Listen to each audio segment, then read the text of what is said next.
Thursday nights. Hey, everybody, hear that AC/DC? You know what that means? It's time. It's red zone time. Thursday. Hey, we're getting a little bit of that energy back as 22 is in the rear view mirror. And we're here today for week 4 of Podcast Smash. We're about to smash that, dive that ball down the A gap for a touchdown with some awesome podcasters. So we need all of you. You might be by poolside like some people that I know are just relaxing and chilling, or you might just be out there with your family, wherever you might be. You know what? If you see this on the rebroadcast of your life, let us know where you're coming from. We need your point of view. We need to know what you learned in 21 and 22, whether you be from Alaska all the way to Hawaii, from Maine all the way to Florida, and all the way in the middle. We need your knowledge. What did you learn over 21 and 22? And we had a great group of podcasters coming in right now that bring their experience with their guests. And we're here today to score a touchdown. What do you think, Dean? Are we ready? I think I'm ready, man. I don't even know what I can say to top that, Josh. You always said it so well. Listen, Thursday nights are all about getting better. There's no doubt about that. Tonight's crew is actually going to be able to deliver. There's no doubt that they're actually well-established people in this field that are just so positive and so willing to want to give back, which makes these conversations really fun. My name is Dean Packard. I'm the principal of Charlton Middle School in Charlton, Massachusetts, and I've been doing Unlock the Middle now for about almost 2 years plus, many episodes, but I'll tell you what, every time we have a new one that comes on, it's one more chance to get a little bit better, and that's why we do what we do. So, hey, with that being said, let's get this party started. Let's have a little bit of fun tonight. Let's bring everybody in one by one. Let's see where they pop up. It's like Hollywood Squares. 1, 2, 3, 4, 5, and 6. Rock and roll. Here we go, guys. It's Thursday night. My Ed Tech Life. There he is, Fonz. Fonz, why don't we start with you? I'm going to go around the circle right here. Introduce yourself to the crowd, and let's get ready to have a little fun. All right. Well, good evening, everybody. It's a pleasure to be here. Thank you guys for the invite. I appreciate being amongst greats here, some giants of podcasting that are here. My name is Fonz Mendoza. I am the host of My Ed Tech Life, a little podcast that you might heard of. Go check it out. Our mission, our vision, and our passion is to connect educators one show at a time. And again, I'm really excited to be here because now I get to connect with some of my favorite podcasters, and most importantly, some of my favorite education leaders that are out there. So thank you so much for the invite. You got it. Let's kick it right down around the horn. Who's next? Jump right in there. Throw your fingers up. Who wants to go? Jump in. Hey, I'm Kip Schubert. I am from Woodland Park, Colorado. I'm an educator, coach, aspiring author, and podcaster. And you can catch my podcast, The Secret Sauce with Kip Schubert. And it really is just a podcast where educators can share their stories and their experiences, which make up our secret sauce. That's what I call it. And how we use that to really connect with students and staff, and to use our experiences and our struggles and our adversities to become our strength and advantage, so we can reach back over those mountains that we've climbed, and we can help those other people, students and staff, climb their own. So one of the things I've been saying lately is be that Sherpa to help others over their mountains, and using that secret sauce. So I'm honored to be here with you guys. I'm an aspiring giant to be like you guys and with you guys. And I'm just honored that you asked me in tonight. It's great to have you, Kip. No doubt about that. Darren, you're up next, man. We just saw you last week, and glad to have you back. Yeah, I just get to keep kicking it with you guys, man. It's just great. So Darren Peppard, founder of, lead innovator of, chief wanderer of The Road to Awesome. The podcast is leaning into leadership. The whole idea with the podcast is every single one of us has the opportunity to be a leader, and we all learn from other great leaders. So the podcast, actually, episode 26, it's a weekly podcast, drops this Sunday, which marks 1/2 year in the books for the Leaning Into Leadership podcast. Having a blast doing it. Thrilled to be here with all of you guys tonight. This is going to be a lot of fun. And let's go, man. Let's do it. Thank you very much. Hunter, you're up. I just feel honored to be amongst a bunch of Edja superstars. Seriously, this is incredible. For those that don't know me, I'm Hunter Flesh. I'm the host of the Ed Essentials podcast. Whole mission there is equipping educators through stories and insights, and been honored to connect with some fellow amazing podcasters like everyone here at the table. I'm excited to talk shop this evening. Awesome. Welcome aboard. Hey, great crew. Let's dive right into this. Let's talk about ending up 2021, 2022 school year, what that looked like through your lens and where you're sitting with what you're doing each and every day. And why don't we start off with Kip? Kip, why don't you talk about the ending of your year, what that looked like, and some of the celebratory moments and some of the challenges you may have had?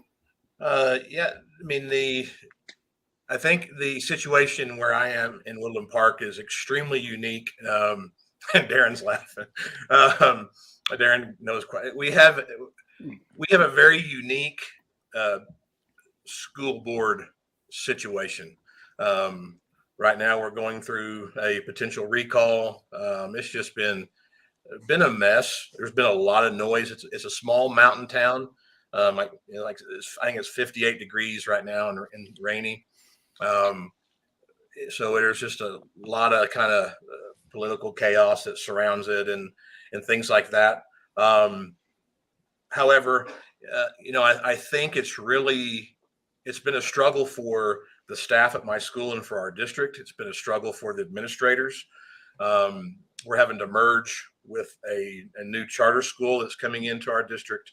In our building, actually, we're sharing one of our wings with it. We're moving us out of our 6th grade wing and kind of packing us all in. But I really think it's brought everybody together in a way that we wouldn't have otherwise, because we really had to come together to stay in our lane and focus on the kids, to lean into what we do and not get caught up in that chaos, because it is so easy to become negative. And once you start going down that rabbit hole, you lose sight of everything that you're trying to do. And so, that's kind of where we stand in our district.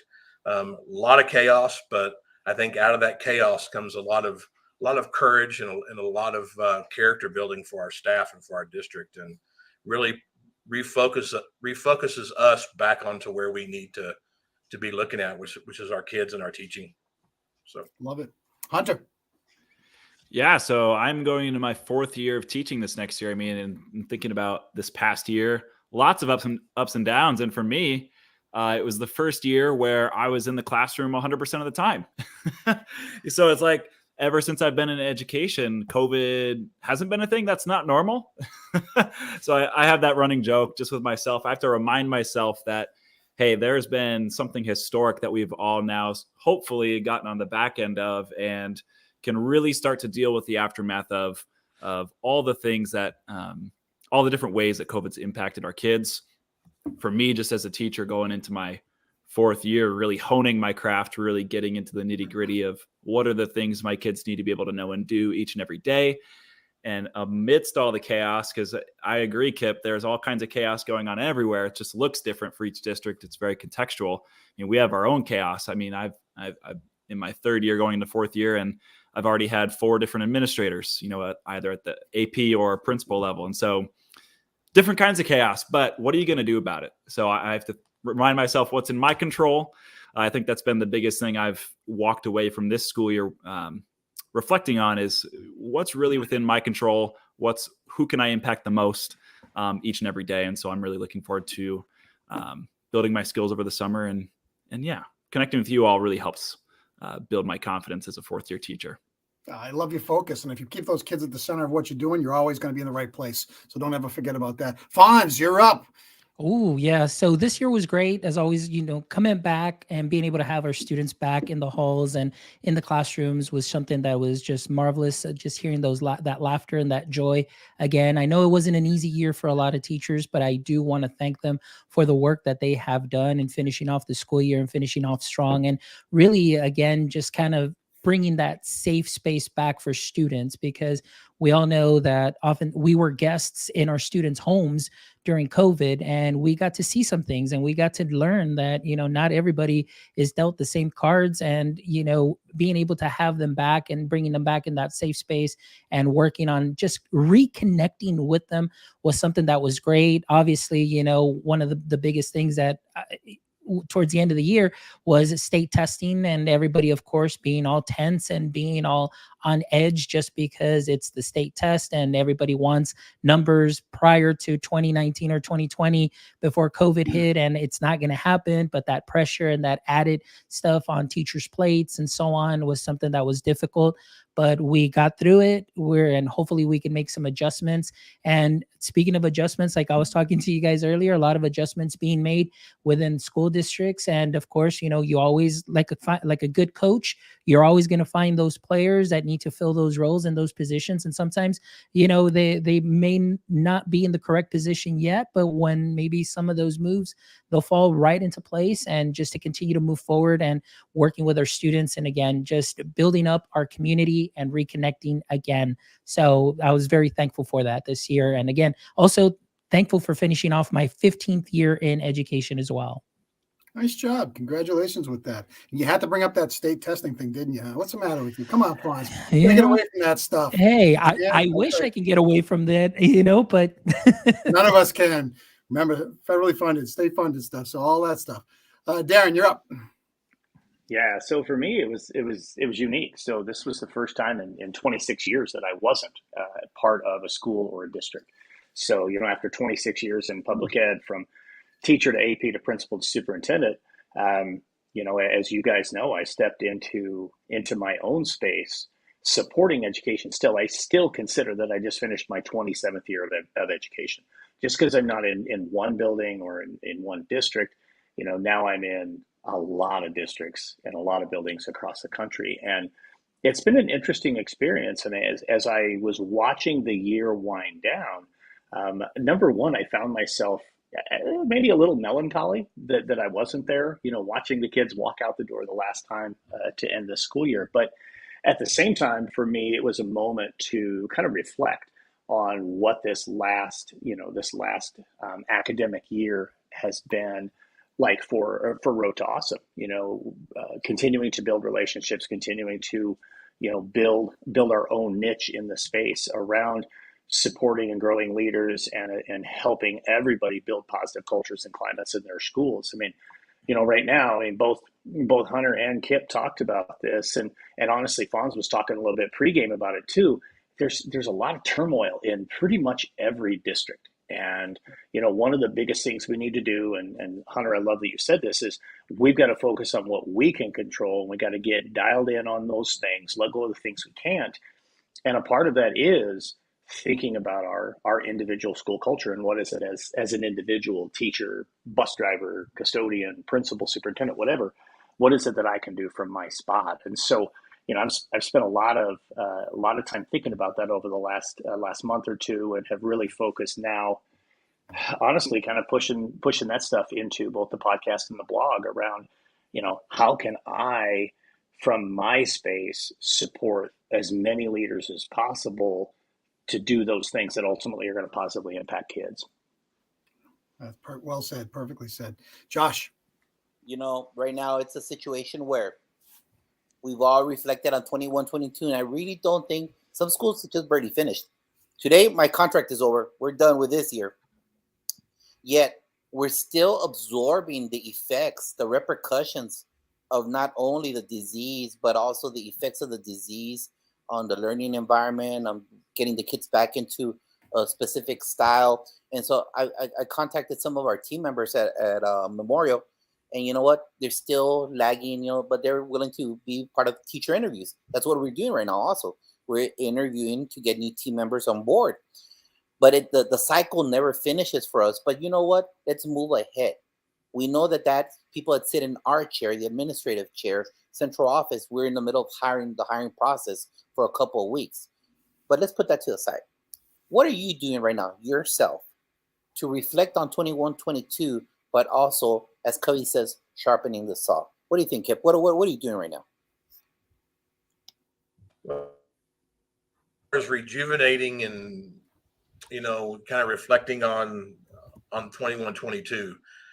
We live in a place where a lot of people vacation. So I consider myself extremely blessed to be able to go out on some really cool hikes in the mountains. And when you're sitting up on top of a mountain, you can just kind of sit back, and the majestic views that you get really it puts you in a state of mind where you can really look back and see what was really important about 21, 22. And for me, I came from Oklahoma. It's my first year in Woodland Park. I came from Oklahoma, where me and my wife have lived since we were little kids. And so I came to a new state, to a new district after almost 30 years in education. And so it was a different thing for me, and really outside my comfort zone. And I think the entire year, with the chaos that we've had, being in a new grades, teaching a new subject with an entire new school, not knowing anybody, it kept me outside my comfort zone the entire year.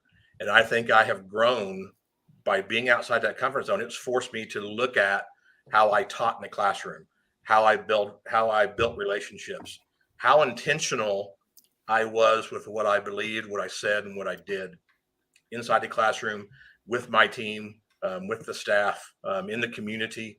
And so I think it really opened my eyes to the impact that we can have as educators, with our kids, with our staffs, doing the things that we do on our podcasts and different things that we're doing. It's just, we can really make a difference. And I think I really got tuned into why I do what I do.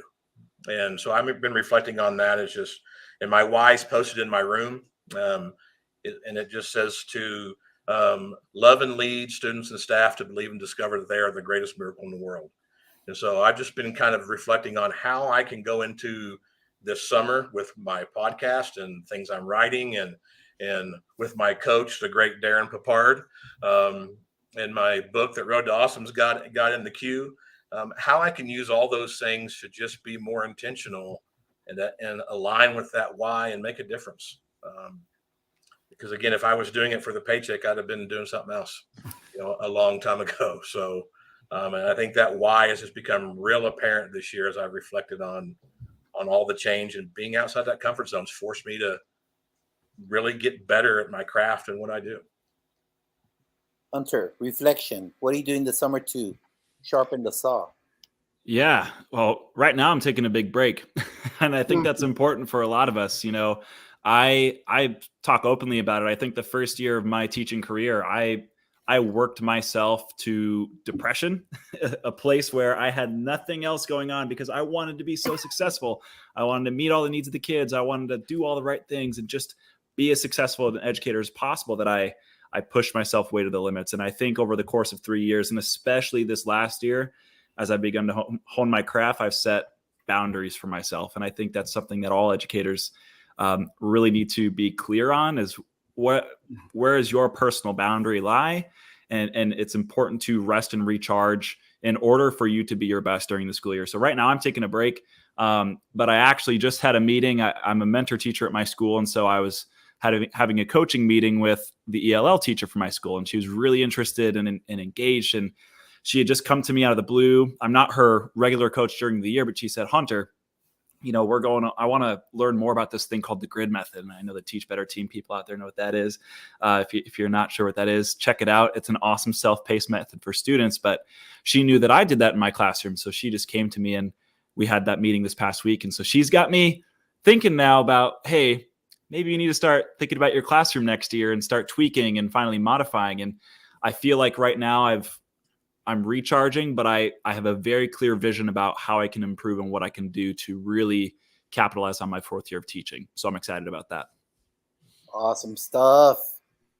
How about you, Fonz? Talk to us. Well, for me, I'm on vacation, guys, but I am just going hard on the podcasting. Like for me, my little thing that I have is just, I am a multi-passionate creator, and I can't find myself just really, for me, this is being recharging because it fills my bucket to hear people's stories, educator stories.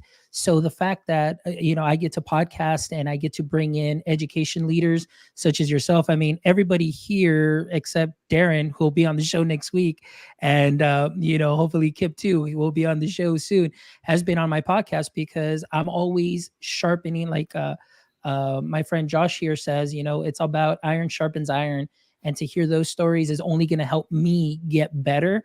And it's also going to equip me with needed tools, with needed methodologies, with needed practices that I can easily have handy if anything comes up in the district, whether I am coaching, teachers and using tech, or maybe there's just some pedagogical practice, things of that sort. I have, Hunter's video right now queued up because his episode was great, where I learned, a lot of stuff for first year teachers. So now when I see a first year teacher, I can say, hey, let me share a little something with you that I learned from my friend Hunter, who is, just now in his 4th year. Or, hey, you know what? Let me tell you a little something about my principal friend, Josh. And I often reference a lot of the people that I get to talk to. And because of the things that they say really stick to me. So for myself, this is kind of my recharging, getting to meet wonderful educators that are passionate, because again, that keeps me going too as well, and keeps that fire going for what I do. And what I love to do is to give back to this community of educators that have given so much to me. And that's why I love just to connect educators with other educators, so we can continue learning and continue to push that education needle forward. So for me, that is what I'm doing to recharge, guys. Darren. Man, you guys are absolutely crushing your summers. I think that's fantastic. For me right now, the biggest thing, first I'm going to bounce off of something that Fonz just said. Man, podcasting it fills the bucket. I love how, Hunter just said that in a comment too. Every guest that I have on my podcast, I know I'm learning so much from each one of them. I'm learning, what are their pain points, and what are they struggling with, and what's going well. And, there's just a lot of, like me kind of stuff in there too, that, you can really, I don't know if it's practicing empathy as much as it's just simply being empathetic with and understanding with what your guests are going through in their individual challenges. I think that's a big part. And the other thing too, honestly, for me to go off of Josh's phrase, iron sharpens iron. It's a lot of professional reading for me right now. And it's, both inside the educational space and then also outside of it. I just finished Emmanuel Acho's newest book, which is absolutely brilliant. I seem to find my way back into Gary Keller's book. I look at it because it's right there. The one thing I like reread that thing constantly. And right now I'm reading one of Pat Flynn's novels, which in the business space, obviously there's some learning for me there in running my own business. So just a lot of professional reading. There's so much great stuff out there. I have Lainey Roel's book. Sitting right there waiting to dive into it. I'm going to have Lainey on the podcast. I think we're recording next week. So I can't get enough reading. I'm a bit of a book nerd. I guess that's probably why I run a publishing company, because I just love to read everything that people have. So for me, those are the two biggest things. It's just really getting absorbed into, and actually I got one more. I have to share this one. Every year since 2007, I've gone in the summer to the Jocelyn's Renaissance National Conference. This year, it's the Global Conference.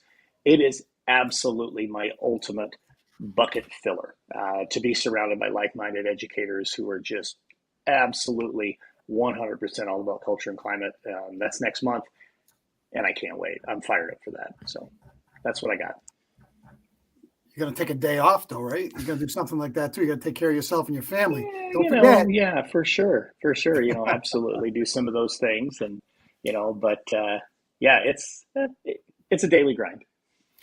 The great ones are always doing things to better themselves in the moment. Okay. You're always projecting out and saying, okay, what do I need to do to become a little bit better with who I am and what I do each and every day? And the more I hear all of you guys talk, you guys all have that inside of you. And that's what makes you difference makers. And that's what makes you better. In our building, I just hired my last person for this year. I was stoked. It was between our school and another school. And the other school was in our district. And she called me back and she said, I love the way that you celebrated, the way you made me feel when you came in, how we had a conversation and it wasn't an interview. because when I do an interview, it doesn't have to be populated with these questions that everybody make you feeling uncomfortable. It's a conversation about fit on both sides, and then it's a deeper dive into what you know and what you can bring to a team. Those are simple things, man. And I'll tell you. And I said, listen, press release coming up on you as soon as the superintendent signs off, and I can't wait to get you here. And I just those type of things go so far with the community that we're in. And as for myself, I just got Alice trained. I'm ready to do Alice training in our school next year. I hate to think that way, but I'll tell you, 2 days of really hardcore training, it was good stuff. It just makes you stop and think about our number one role as leaders in our building is to protect our kids and staff. Always, we got to remember that in the back of our mind. And it's a tough world that we're living in. So we got to make sure, and it's a sad world sometimes, because we're trying to create those communities, these community hubs, and we have to worry about all these things. But besides that, a couple days by the pool, reading some books, and getting ready, those are things that I'll make sure that I do prior to start up in the new year. How about you, Josh? Oh, getting the kids back from Bible school right now. Then we're going to do nothing all day and pack on Saturday to go to Florida. So we'll be in Florida. From heat to heat, baby. Texas to Florida. I still don't understand that. Hey, man. Go to the mountains, man. It is what it is. And, well, you know what? We're kind of saving our money right now. Things aren't looking out there pretty good right now. They're not looking that good financially. So we're trying to save some pennies there. But you know what? For us, it's just one of those things that this move for us, and I've said it before, a lot of people have suffered because of Corona. Our family has had a lot of doors open because of it. So it's really brought us together. I was able to see my 3-year-old. He was born at the start of Corona, and that's we were stuck. So we grew. I saw him grow up. I changed diapers. I did everything. We would do family walks, and since that moment on, I left a school of 2,500 people to 280. And so it's one of those things where I keep on growing with my family, and it's an ongoing beautiful journey because, and I think Darren understands this, when you're in charge of a city daily, there comes a point where you sacrifice your family and you're raising other people's kids instead of your own, and you miss out on things. And so whenever you do want the chair, that's why I always tell people, be careful what you wish for. You might just get it. And that chair comes with a lot of things that affect your family. So for us, it's been a great situation that I continue of enjoying that. Our Lord opened this door for me, and I've been able to enjoy more time with my family instead of being at a freshman game on Saturday at 3 p.m., flags competition on Sunday, or cheer competition on Sunday. You know what I'm talking about, right? Or the choir concert on Tuesday night. So those of you that understand what I'm saying, you know what, you have to do that to run a successful school. But for us, it's just enjoying this summer because already we're starting already school. Our contract starts right the week afterwards. So when you sit in our chair, that's one of those things. But you know what? What about next year?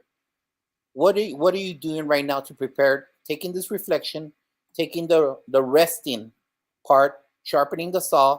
What are you doing, or what are you seeing for yourself in 22-23? Hunter.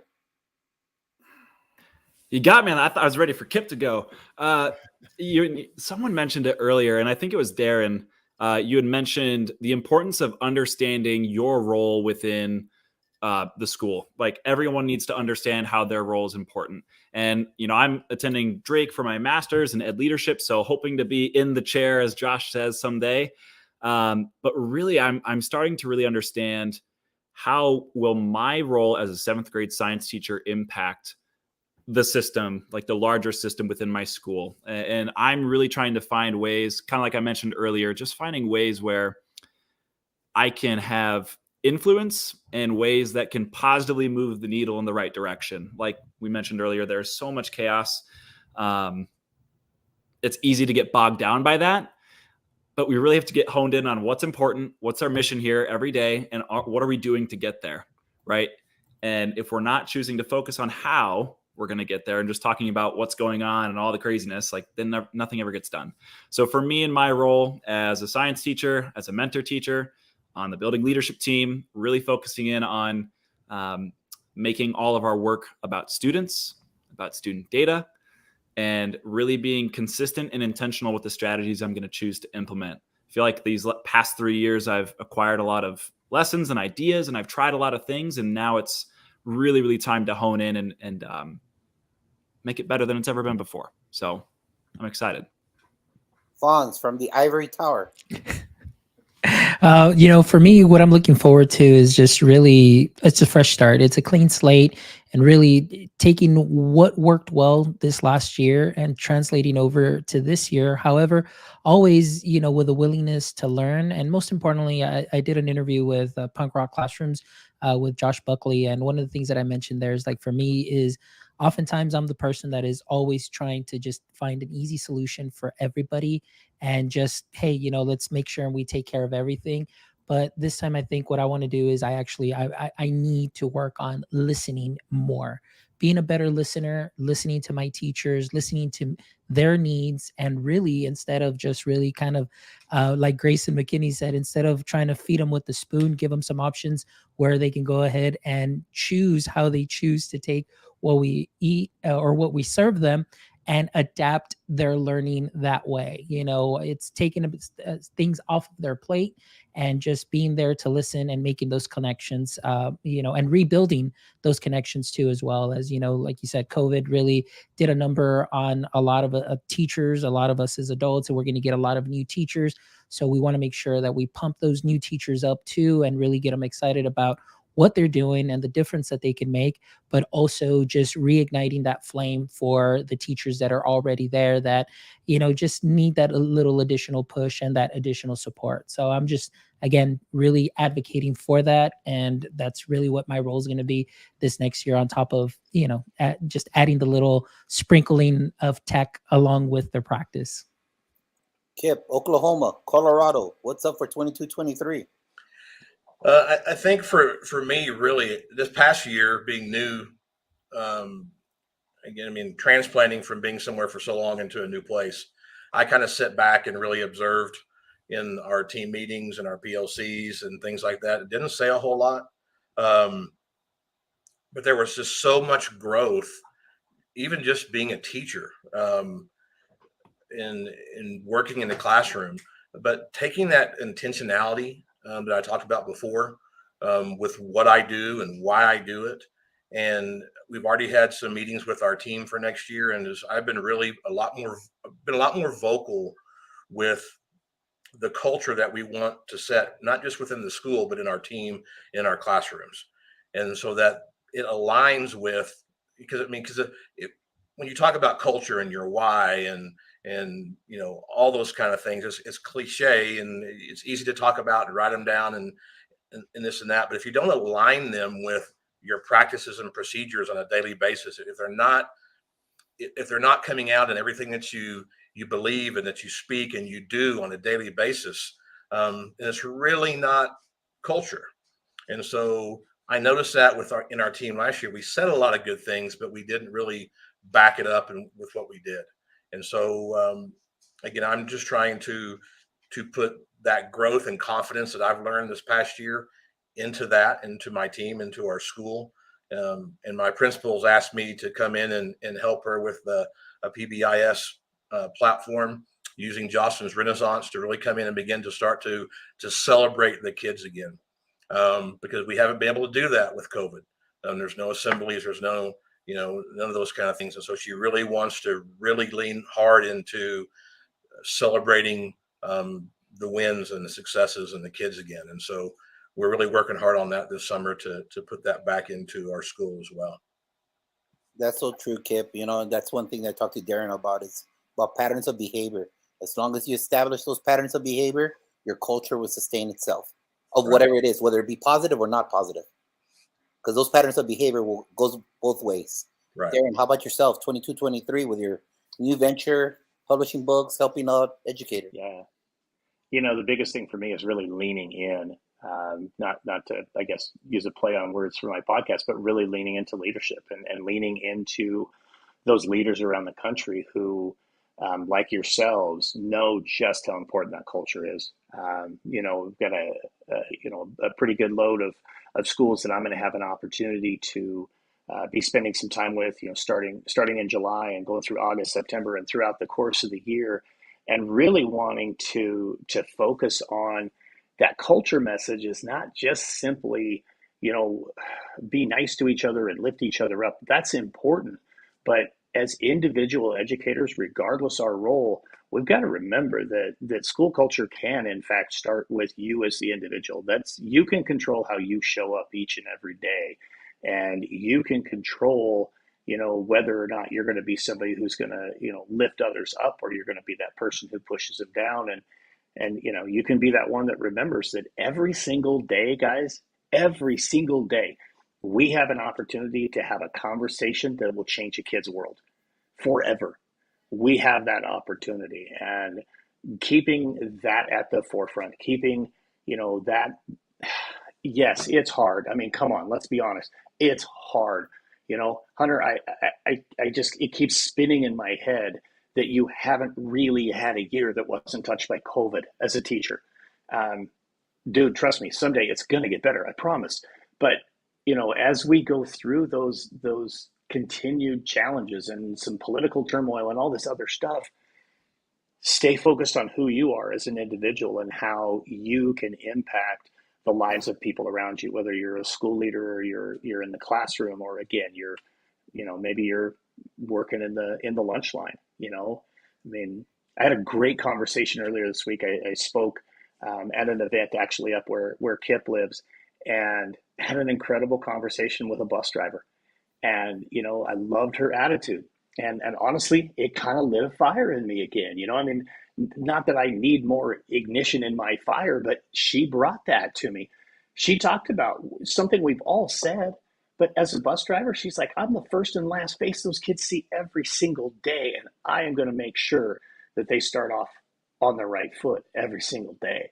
And I couldn't get enough of that conversation. So I'm going to really be out there, supporting and lifting people up, ensuring that, we're bringing the right attitudes and the right energy to the table. We're staying focused on what we need to accomplish.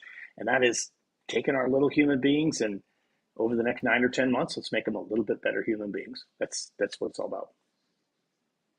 Josh, I'll tell you from my lens, and just very quickly here, I want to make sure that I simplify the systems that we have in place, because as human beings, we overcomplicate things sometimes. So when we're looking at student achievement and behavioral in MTSS, and we're looking at tiered interventions and what that looks like, that is going to be razor sharp and just going to be so focused on the needs of kids. And then from there, my role simply is this: empower and celebrate the heck out of people. Because if you do those two things in your building and you're not micromanaging, guess what happens? People flourish. They begin to do the things themselves. And then you just go and recognize and tap them on the shoulder and say, keep it up, baby. Let's go. It's a real simple process. And I'll tell you, the older I get, and after 20 years doing it, I'm getting better and better each year. And I keep watching you too, Josh. I can't keep up with that. Okay. That's the social media thing, but I can do it within the building. And I'll tell you what, and I can get it to my learning community, and I can make every parent know the great things that happen in our school. And that's really just telling our why every day. And then there's no questions asked. Switch gears, Josh, go to podcasts. So here we go, gentlemen. You guys are here because I can attest to every single last one of you putting on some A+ content out there. It's awesome. And as I've said, the last 3 weeks we smashed podcasts. I'm always becoming a better version of myself because of the guests or what you say. It's such a great thing. So I ask you guys, how can we use this venue that we have before us? That's free. That's free. We're not paying $1,000 out of our Title I monies and creating POs to send somebody somewhere else. How can we use this to better improve our learning environment within our sphere of influence, but also across the country? So how can this become a better venue for 22-23 forward? What do you think, Kip? Man, me being new to this, that's kind of a tough one. For me, I think that, I heard you say this I was scrolling through social media one morning, and there's this MPA Go Jaguars Josh Tovar guy. He's sharing my podcast like over and over, and he's listening on, and I'm like, and so that's how we connected, and we started talking a little bit. And I think that you say it's PD at your fingertips, and I think that when we all can get connected in this kind of space and share ideas and share stories and listen to one another, I know for me, it really, I can relate. I can connect to people when I listen to them. I can always learn. And it gets me out of my own head and more into service. And that's one of the things that I learned when I went through my time in AA and in recovery, right out of my stint in rehab and getting over alcoholism, was one of the tools that we use to get out of our own heads was to serve. And I think the more we do that, the more we serve one another and we share our stories, we share our ideas, we connect. Not only is it going to make us better and help us grow, then that's going to trickle down and get it to our students and to our staffs and to our teams around us, which is just going to make, not only make us better educators, but it's going to help us to produce, students that are going to be able to really achieve so much more than they ever thought they could achieve. And again, like my wife says, they're really going to be able to hone in on that they truly are that greatest miracle in the world and become, a game changer themselves. I can't tell everybody out there across the United States, this man puts himself out there as an educator. I'm letting you know, someone that totally puts his personal experience out there, down deep to his spiritual being, with all the positive and not positive. I highly suggest, because you know what? All of us have been in those schools, and we've had those people that are going through divorces, that are going through substance abuse. We've all seen it. All of you, except that you're a brand new teacher, you haven't seen it. But Kip, I respect you 1,000,000,000% for putting yourself out there. And because you know what? A lot of us have gone through crap when we're in school, personal stuff. And it's hard to leave it at the car. It's very hard. Yeah. So I commend you for doing what you do, Kip. You're awesome at what you present to everybody. Because as educators, that's the dark side that a lot of us don't talk about. And I really appreciate you and thank you for all that you've done and for that compliment. As Darren says, I need to learn to take a compliment. And, it's just one thing I've learned is that all that stuff I went through and going to hell and back several times doesn't really mean anything if I don't pay it forward, if I don't do something with it, if I don't help others out of those same situations. And so that's where I get, we have to reach back over the mountain, no matter what mountains we've climbed, whether mine was addiction and other things. Doesn't make mine any bigger or any smaller than yours. They're all unique to each other, and they're all huge mountains. They're all Mount Everest. But once we climb that, we've got to reach back over that mountain, because there's so many kids and teachers in our schools and staff in our schools that on the outside look okay, but on the inside are falling apart. And we've got to be that Sherpa that helps them up that mountain and guides them over the top. Thank you, Kip. Yeah. Fonz, I keep on staying techie, and I can't find EduKryptonite ever, because you know what? I'm on the clock, and so you come out on my Twitter things. I'm like, oh, Fonz is on, but I'm on the clock. I can't see him. Fonz, awesome guy. Every single type of educational person out there, follow him. I prefer him live, seeing him, because the interaction is so great. Fonz, how can we enhance with the skills that you bring?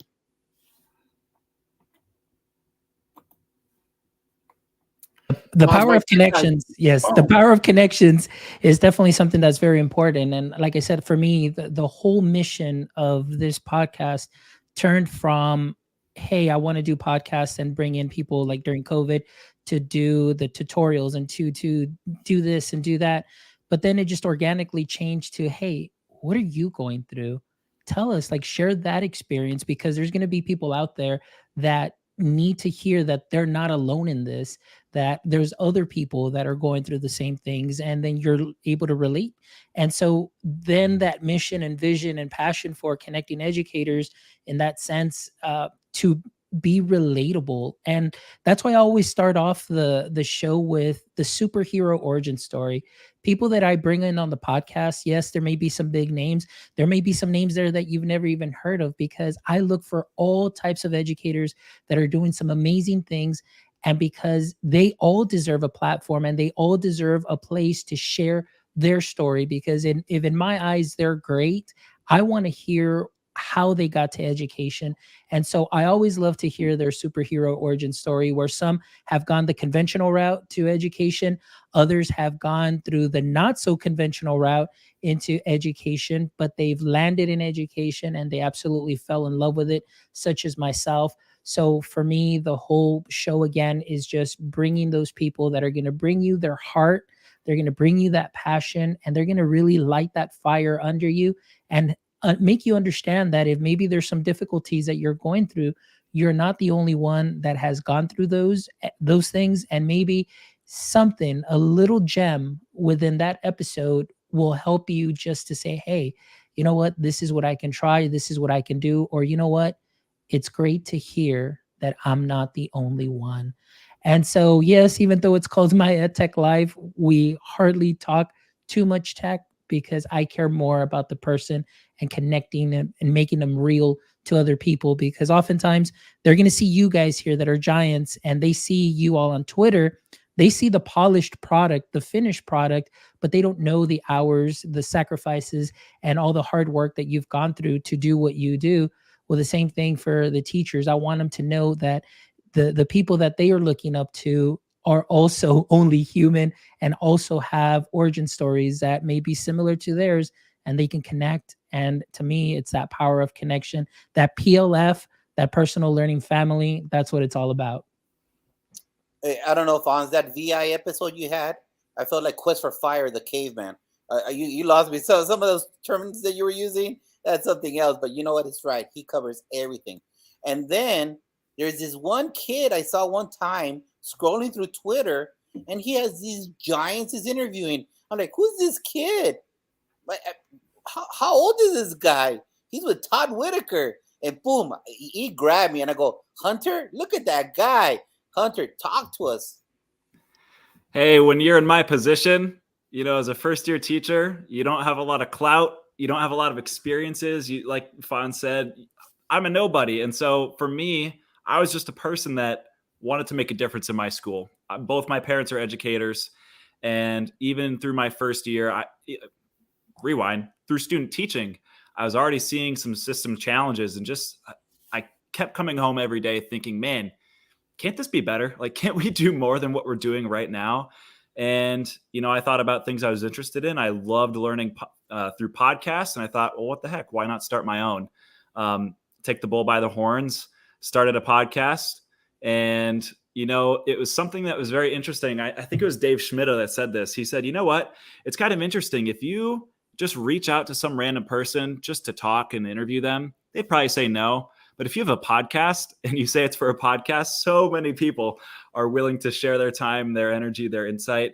I'm sure that's not true for everyone, but having the platform of a podcast really helped me connect with some true giants in education, people that I simply just said, here's the situation in my school. Here's who I'm about, who I am, what I'm about. Here's what I'd love to talk with you about. And what I found in education is so many people, like 99.9% of educators, are so willing and generous with their time, their insights, and their energy. You just got to be the one to ask. You got to take it into your own hands. And we all are podcasters for a reason. We all have a lot of burning passions, a lot of curiosity about education, wanting to learn and grow. And we all ask really good questions. So if you're thinking about how to utilize podcasts, any of our shows are obviously great resources just for content and interviews. But really think about where your school is at, or what you're wanting to have your teachers do or have your team do. Find an episode that works that. Think about what the people are asking. Because I think a podcast is such a great way to ask the questions that we can't always say in a PD meeting or at school. Sometimes it's like the safe place for us to ask the questions we really want to ask. So I challenge any educator out there to, the next episode you listen to or the next show you listen to, find one question that you can use and pose it to your team or to your administrator, and just see what natural conversation starts. You can't thrive in a silo. Remember that, okay? You've got to be able to branch out. And one of the biggest things in public schools is that when you close your classroom door, it's all about you. But what you forget is that we're stronger when we come together cohesively and we just ask those questions. Hunter, I want to hire you right now, man. Come to Massachusetts. I'm going to bring you on my team as well. But at the end of the day, it's your passion and drive and your ability to forecast out all the things that are important to you. It doesn't hurt that you have educators in the family as well, because I think they taught you pretty well there too. So really, really good stuff. And I'm just going to quickly, just my 2 cents on this. Giving back is everything we do, and that's why we do podcasts. No one's getting rich here. This is not really helping me in any other way except building my own personal knowledge base and connectivity with people around the country and around the world, quite frankly. What we couldn't do 20 years ago is at our fingertips now. Think about that for 1 second, and it doesn't cost a dime. Well, I shouldn't say that. StreamYard isn't free, but I will say this is free as far as I'm concerned, and it has great value to your overall growth, and there's no doubt about it. And I can't see myself over the next 6 or 7 years not changing. This is going to evolve into something even bigger, I think. And I'll tell you what, the more people in your building that you can get to do this and not be afraid, guess what happens? The oars start dropping in the water, and the goodness comes out of this. And it really does, because those questions that you ask to your colleagues that are in the same trenches, that's how you get better. It's a real simple process. Darren. Yeah, man, that's really, really well said. I mean, I think the truth of it is, as podcasters, as educators, I mean, the more people we serve and the better we serve them, the more comes back to us. We rise by lifting others, if you will. And, when I think about using podcasting as such an incredible professional development tool, I mean, I go back to my time, as a principal, when podcasting was just starting, and it was more sharing articles with staff. Hey, read this really great article. Check this out. And then into my superintendent years, listening to a lot of great podcasts and sharing those with staff. Hey, check this one out. Or I listened to this one on my drive in today. I think this really hits the area that we're focusing on right now, or whatever. I shared a post earlier today that, if as leaders, we're going to impact our students, if we're going to grow our students, the number one thing we got to do is grow our staff. And this is an incredible opportunity to grow staff, just to have an opportunity to listen to all the different people that each of us are blessed with having on our shows, to just have conversations. I mean, obviously I focus in the leadership space, but I mean, everybody can be a leader no matter where they are. And, now I'm starting to bring in people that are leaders outside of education, because let's be honest, we can all learn from great leaders. Just because they're not a principal or a superintendent. I mean, I had a CEO of a medical imaging company on the show last week, and some incredible culture elements that he brought to the show. I mean, Hunter's right. I mean, if there's a question that you have, I guarantee somebody's got something out there on their podcast with a guest that can say, hey, this is how we did it in our school or in our district or whatever. And I mean, it just transcends across all the challenges that we have. We can all learn from each other. We're all coaches. Every one of us, not just a teacher, you're 100%. not just a leader, you're a coach. Anybody in this people service industry is a coach. It's how you connect, how you relate, and how you deliver the goods to the people who are buying it. Think about it for a second. It's not hard. So when you talk about growth, we're all responsible for growing in our own ways. Josh. So let's all keep on leaning into leadership by being a little bit techie and always finding that secret sauce, because you know what? It's just being essential in life as we go into 22-23. And you know what, Dean? Let me tell you one thing. I think that this podcast smash has scored another touchdown. We got in there and we won the game today. From one coast to the other coast, from the north to the south, all united under one umbrella, getting better, stronger together, because you know what? Iron sharpens iron. So we highly recommend all of you, if you haven't seen this, please share it out with the other podcast Smash and the other shows, because you know what? We're only stronger together if we learn from our united experiences as we go into 22-23. Thank you, everybody, for being here. Fonz, Kip, Darren, Hunter, Dean, thank you very much. And we'll see you on Sunday for Unlock the Middle at 7 p.m. Eastern. We'll see you then. Awesome. Thank you, guys. Have a great night, everybody. Thanks for tuning in. Make sure you retweet this out. There's a lot of great nuggets. Yeah. Be well, everybody. Hold on 1 second, Cass.